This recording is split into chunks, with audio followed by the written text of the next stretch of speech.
2부에서는 정부의 정책 제안하는 시간인데요. 앞서서 가족 이야기를 했는데 가족에서도 지금 큰딸이 34살을 가지시는 가족이 있습니다. 근데 결혼 문화에 대해서 전혀 이렇게 조금 반응이 없다 합니다. 우리 정책 제안 한번 우리 교수님과 나눠보겠습니다. 또 정책 제안 우리 본부장님도 지금 많이 하고 싶잖아요. 네네. 우리 교수님 어떤 생각을 갖고 계시는가 네. 한번 또 말씀 나눠주시죠. 우리 교수님은 과거에 조금 아까 말씀하신 중에 그 산하제한 정책에도 좀 개입을 하셨더라고요. 그 말씀과 더불어 지금 현재와 미래가 중요하잖아요. 이 부분에 대해서 어떻게 생각하시는지 이야기를 듣고 예, 우리나라 그 인구 정책이 지금 사실은 큰 이렇게 뭐 폐해가 지금 벌어지고 있잖아요. 네. 이것이 일부러 그러진 않았을 거예요. 당시의 위정자들이 일부러 이렇게 했습니까? 자기 이익을 위해서 절대 그러지 않았죠. 그때 사회가 인구수를 줄여야 된다 그래가지고 특히 70년대, 80년대 이럴 때까지만 하더라도 인구 정책 그러면은 산하 제한으로 동의어로 받아들이고 그랬었죠. 그랬는데 저도 여기서 하나 좀 크게 고백을 하나 해야 될 것이 있는데 그때는 애 많이 낳으면 큰일 난다 싶은 그런 그 가족계획 단체에서 저한테 홍보 영상 시나리오를 의뢰해 와가지고 그 글을 쓰기도 했어요. 그랬는데 그것이 그때는 뭐 어쨌거나 그러고 왜 우리가 기억나지만은 그때 당시에 그 산하 제한을 독려하는 그런 구호들이 아주 대단했잖아요. 그렇죠. 그래가지고 뭐 모든 가족들이 뭐 가훈처럼 여기고 뭐 회사에서는 사훈처럼 여기고 학교에서는 교훈처럼 여겼어요. 뭐 이를테면은 뭐 이런 거 지금 생각이 나네요. 뭐 이렇게 일가구 뭐 이자녀 그래가지고 뭐 이남 일녀가 뭐 가장 뭐 이상적인 적이다. 그러다가 그다음에 뭐 아들 딸 구별 많고 뭐 둘만 낳아 잘 들이자. 그래서 셋에서 둘로 줄었어요. 그랬더니 이번에는 이제 둘도 많다. 뭐 이렇게 하나만 낳아 잘 기르자는 뜻으로 하나만 낳아도 삼천리는 초만원 뭐 이런 것이 있어가지고 그 다음에는 또 뭐 잘 기른 딸 하나 열아들 안 부럽다. 이제 딸을 낳을 경우 남한 선호사상 때문에 이제 둘째를 셋째를만 놓고 그래가지고 뭐 칠공주 팔공주 집이 많고 그랬잖아요. 그렇죠. 이제 그런 걸 막느라고 그 딸만 하나 낳고 이제 단산을 해라. 뭐 이런 얘기가 있었고 그 다음에 이제 제가 만든 겁니다만은 한 집 건너 하나만 낳자. 교수님 하신 거예요? 아니 어머 아이가 그렇게 그런 비슷한 얘기를 제가 했었고요. 그 다음에 밤에는 잠만 자자. 그거는 잠만 자자. 예 젊은 부부도 밤에는 잠만 자라. 뭐 그렇게 얘기를 했고 그랬거든요. 그때 것들 지금 생각하니까 참 우습고 잘못됐다 싶은 생각이 이렇게 많이 드는 거예요. 그때 왜 그랬잖아요. 예비군 훈련 가면은 훈련 빼주는 조건으로 그렇죠. 남자들 정관 수술을 해서 더 이상 아이를 못 낳게 이렇게 만들고 그다음에 여성분들은 또 그 보건소에서 시골에도 그랬고 도심지에도 그렇고 젊은 부인들을 이렇게 오게 해가지고 그 가족계획 강의를 하는 거예요. 그때 이제 주로 많이 이렇게 썼던 것이 이제 그 간편한 피임약이 없어가지고 주로 이렇게 고무 그 텍스 그러니까 그거를 우리가 콘돔 백작이 만들었다 해서 콘돔이라고 부르는 그걸 있잖아요. 근데 강사들이 그랬나 봐요. 그걸 갖다가 강의를 하면서 이거를 그 밤에 사랑을 나눌 때 이거를 꼭 써야 됩니다. 그래야 아이를 안 가질 수 있습니다. 그러면서 이걸 어떻게 써야 되냐면은 이걸 엄지손가락을 내밀고 여기다 씌웠나 봐요. 이렇게 씌워가지고 이렇게 사용해야 합니다 하고 사용법을 잘 알려줬어요. 근데 밤에 실제로 손가락에다 끼우고 잠잔 거예요. 그러다 보니까 아이는 많이 더 생겼죠. 그런데 사실은 그때가 좀 좋았던 것 같아요. 뭐냐면은 사람이 자기 먹을 것 갖고 태어난다고 그러잖아요. 그래야지 지금같이 이렇게 그 단기간에 급속도로 인구 저하가 생겨가지고 없어지는 거 이거 이렇게 바람직하지 않습니다. 또 얘기 좀 덧붙이자면은 제가 두 자녀만 이렇게 딱 낳고 봤더니 얘들이 사촌이 생겨서 교류를 좀 많이 해야 되는데 그렇다 그러면은 한 넷 정도가 알맞다 그런 생각을 지금 또 하고 그래요. 한 넷 정도가 알맞다. 그러면은 이제 우리 가정도 더욱더 화목하고 좋아지고 정부의 그 인력 자원들도 그만큼 확보를 하고 이러잖아요. 그러니까 우리가 뭐 단일민족 이렇게 외쳐나온 것이 지금 무너졌어요. 신부도 수입을 해오지, 일꾼들도 수입을 해오지, 이러다가 나중에는 대통령도 어디 아프리카에서 수입을 해오든가, 뭐 어쩌고, 이렇게 우리 국민에서는 적당치가 않아서 그럴 경우가 생길지도 모르겠어요.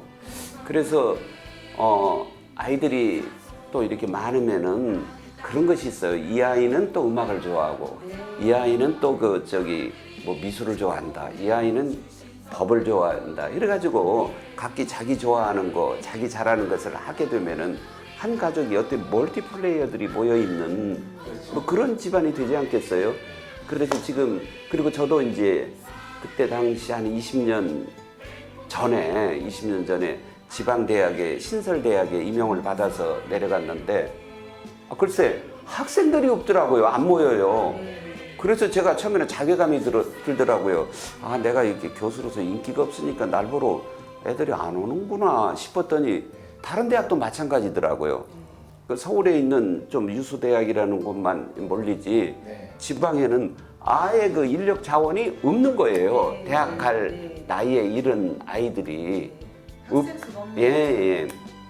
그래가지고 그런 것들이 이렇게 심각하게 사회 문제가 이렇게 되고 있고 그러더니 날이 갈수록 이렇게 자꾸 이렇게 커지고 그러다 보니까 우리 오 본부장님 같은 분들이 이런 사회 운동을 펼치고 애를 쓰시고 그래야 되는 상황이 이렇게 생겼네요. 네. 그 지금 상태가 과거에 그 베이비 부모 세대가 100만 명이 태어났다고 한다면 작년에 2018년도가 32만 5천 900명이 그냥 3분의 1이. 네, 그 정도로 줄은 상태에서 그 아이들이 고스란히 학력인으로 들어갔을 때는 초등학교 없어지는 거, 어린이집, 뭐 대학교 없어지는 거, 그 정도 해주죠.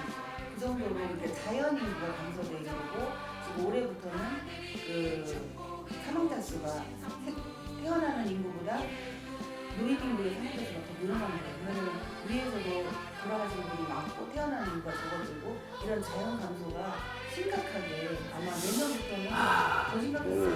제가 시골서 자랐는데 어렸을 때 가장 좋은 동네의 모습은 이렇게 그 빨랫줄에 기저귀가 팍 펄럭이고 있고 아이의 울음소리가 좀 나고 꼬마들이 마당에서 고무줄 넘기를 막 뛰어하고 그런 모습이 가장 그 멋진 그림이었어요.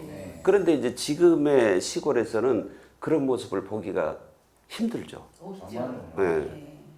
아이들이 신생아 태어난 아이 수도 적지만 아이들이 거리에서도 볼 수가 없죠. 이제 기저귀 없어진 건 그거구나. 그냥 좋은 일회용으로 바뀌어서 없어진 거구나. 요즘에는 말씀 나왔으니까 정말 이렇게 요즘 신혼 젊은 부부들은요 일회용을 많이 사용한대요. 과거처럼 막 이렇게 재활용하는 게 아니라. 그리고 이제 지금 인구 자체가 막 5천만 아직까지 그러는데 지금 말씀하셨듯이 고령화가 이제 세상을 뜨면서 인구 줄어들면은 젊은 저출산에서 이 어린아이들 없잖아요. 그러니까 인구수가 이제 갑자기 그냥 막 줄어든다고 그런 통계가 지금 있습니다. 아주 지금 큰일 났어요. 인구 문제는. 그래서 과거에 그런 일도 있었지만 지금부터가 또 미래가 중요하잖아요. 그렇죠. 그래서 교수님, 우리 대한민국 인구 정책 1순위로 가야 한다. 그래서 저희가 그런 슬로건을 걸고 하는데 교수님 생각은 어떠신지? 맞습니다. 당연히 맞죠. 뭐 여러 군데서 지금 심각한 징조가 제가 겪은 것만 하더라도 조금 전에 구체적으로 얘기를 들었듯이 그런 일이 있고요.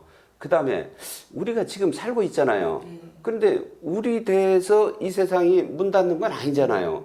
우리가 모르는 세상이 또 펼쳐지고 그 사람들은 우리의 후손들대로 적정 인구와 그 다음에 모든 경제 활동이 순조롭게 이루어지고 우리가 이렇게 딛고 살았던 이 지구를 깨끗이 이렇게 넘겨줘야 되는데 그러기가 힘들어져 있잖아요. 그러면 이제 우리가 모른다고 해가지고 나 몰라라 하고 우리가 없어져서는 되겠습니까? 그래서 지금 당장 저는 그 인구 정책을 모든 그 국가 시책 중에서 최우선에다 두고 거기다 예산 집행이라든지 인력 확보라든지 뭐 그런 거를 많이 좀 갖춰야 된다고 봐요.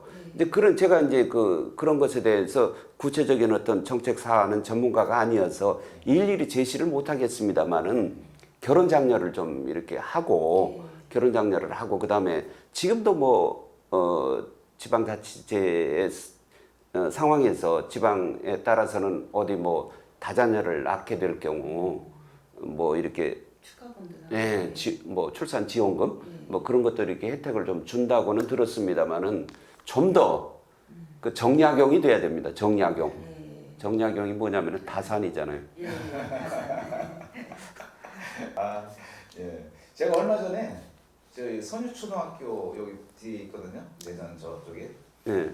거기 갔더니 다자녀 이 다둥이 가족 여기는 어때요? 그랬더니 여기는 굉장히 많아요 그러더라고요. 근데 초등학교를 왜 갔어요? 아, 인구 교육 하러요. 아. 초등학생들. 나는 어디 초등학교 학부모인가?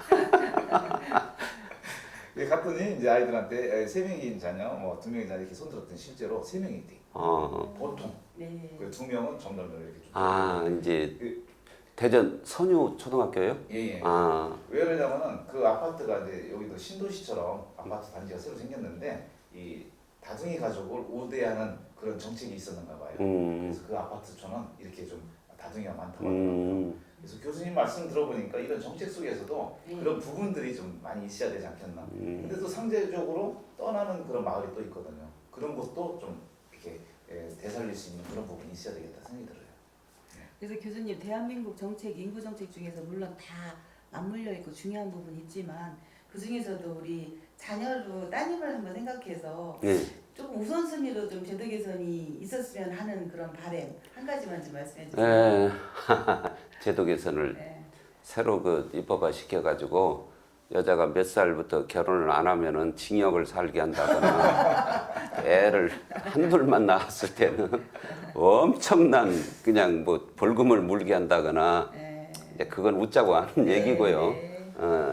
그런 분위기가 저절로 생길 수 있도록 좀 해줘야 되겠어요. 제가 알기로는 그 여성도 그렇고 남성도 그렇고 좀 빨리 일찍 조혼을 해야 오히려 이세가 튼튼하고 머리도 좋고 이쁘게 잘 자란다고 얘기를 들었거든요. 지금 많은 풍조가 저희 집에서도 그렇게 일어나고 있고 그래서 참 안타까운데 그래서 결국은 모든 어떤 문제를 해결하려고 그러면은 예산도 크게 좀 작용을 해야 됩니다. 지금보다 더 나은 혜택을 좀 줘야 되겠죠. 지금보다 더 나은 혜택. 그것은 이제 바로 다자녀를 한 셋 이상부터는 정부서 아예 맡아서 다 키워줄 테니까 그냥 낳기만 해라. 실제로 그게 이루어져야 되는 것이죠. 지금 이제 이렇게 구호에만 그치고 마니까 젊은 엄마들이 아이고 일은 해야 되겠고 자기 취미생활도 해야 되는데 애 때문에 불편을 느껴가지고 애를 그렇다고 수면제 먹여놓고 재우고 나올 수는 없고 이러다 보니까 아이고 이제 더 이상 안 낳아야지 해가지고는 이제 밤에 남편도 옆에 오지 말라고 그러고 그냥 이런 일이 벌어지고 있는 것 같은데 그걸 정부가 국가가 나서서 책임을 져야 되겠죠. 그래서 그렇게 되면은 저는 가능하다고 봅니다. 왜냐하면은 이제 우리 평화 무드가 이렇게 오는 이때에 남북이 이렇게 평화 협정이라도 잘 맺어가지고 군비를 대폭 축소를 하게 되면은 그 돈 가지고 이쪽으로 이렇게 좀 쓸 수도 있고 그다음에 다른 돈 그런 거를 조금 돌릴 수도 있을 거예요. 필요 없는 전시행정 그런 것 좀 줄여가지고 이쪽으로 밀면은 결국 그렇게 돼야 되지 않을까요? 그 방법이 어찌 보면 유일하고 가장 확실한 방법일 거예요. 미래에 대한 대한민국 미래에 대한 확실한 투자예요. 네.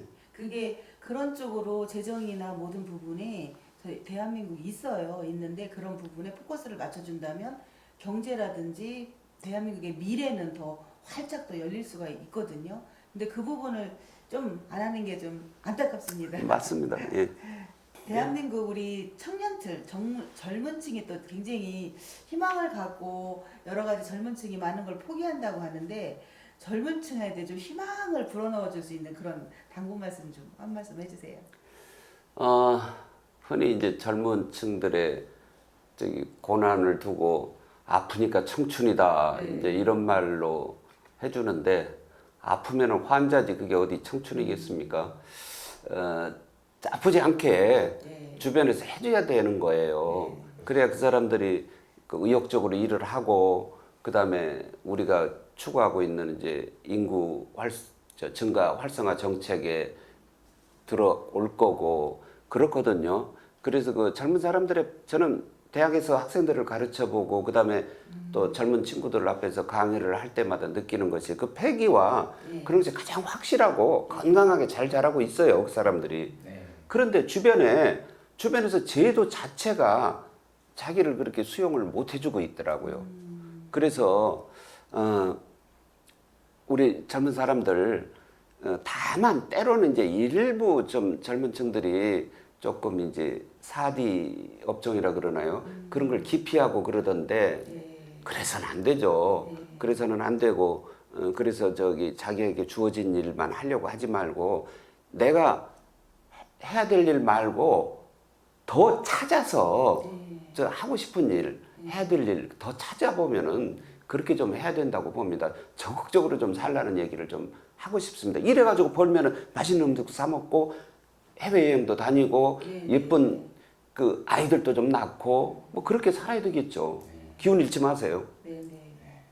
적극적인 일자리를 찾아서 도전하고 예. 할 수 있다는 얘기죠. 그럼요. 할 수 있는 길이 분명히 있어요. 예. 그 저기 단순 수치로는 청년 실업률 같은 게 엄청 높고 그러는데 저는 조금 이렇게 화내실 분들이 계실지 모르지만 일자리 있다고 봅니다. 저는 그 찾아서 좀 하세요.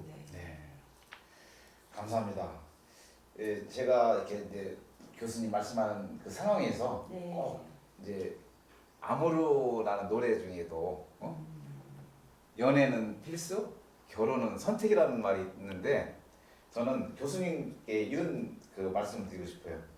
이 웃음과 유머에 또 한평생 지금 살아가시고 계시고 이런 인구 정책 문화에도 웃음과 유머가 충분히 이런 꽃다발처럼 막 있어가지고 해주는 사람도 좀 웃음꽃이 피고 또 받는 사람도 이 즐거운 마음으로 이렇게 해서 이 마음이 즐거울 때 사실 우리가 행복 호르몬이 나오잖아요. 아기 날 때 스트레스 호르몬 가지고 가진 사람이 나오면은 이것도 안 좋거든요. 행복 호르몬을 가지면서 아기를 갖는 그런 정책이 많이 나왔으면 좋겠습니다. 또 하나의 방법은 전 국민을 캐톨릭 신자로 만들어야 됩니다. 왜냐?